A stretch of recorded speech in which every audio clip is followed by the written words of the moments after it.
Do you believe that this guy ran 100 miles in one day to raise money to provide shoes for New York City healthcare workers combating COVID-19? His name's David Kilgore. The run took him 17 hours, 47 minutes, and 47 seconds. He said he ran 100 miles. I mean, I believe him. I don't know how they do it. 100 miles in one day? Yeah, there's people that run like 150-mile races where they legit barely ever stop. It's just whoever can finish like 150, 180 miles the fastest.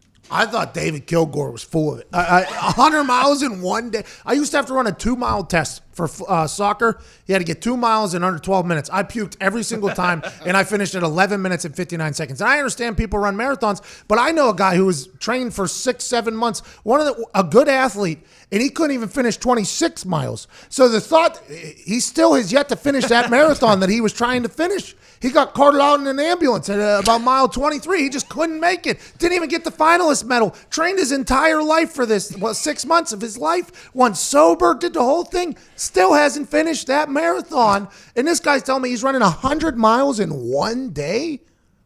Well, I believe it. I believe some people have that physical and that mental makeup. Pat, I think Oprah Winfrey ran a full marathon at one point in her life.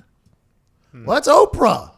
That's what I'm saying. Anybody can train to get to that point. Not my friend. Not my friend. CFO Phil did not make it. Not me either. Trust me. I couldn't dream of running 2 miles under 12 minutes. There's zero chance I could do that. That was always a tough day for me whenever preseason soccer camp started. I had to run 2 miles in 12 minutes, and everybody knew that this was a big day for the old McAfee. Is he going to have to run this test for the next 2 weeks, or is he going to get it done right now and puke his mind out for the next day and a half? And that's what I did, because I was a little bit of mental toughness. But those mental warriors, the cross-country people, we had a guy in here, Vibbs, obviously, was a cross-country guy, and it never made any sense to me. I never understood the people that could do it. And then whenever he said you got to be a mental warrior to do it, that is so true. There's a lot of quit. There's a lot of time to be like, I've run far enough here. I mean, I think this is it. And they just keep going. I don't got it. I guess I'm very impressed by David Kilgore and thankful for what he did. Come on, David. Very thankful.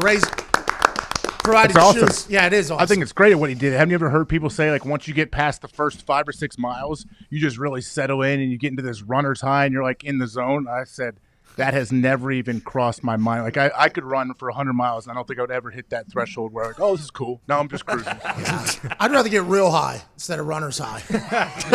We got to get to a break.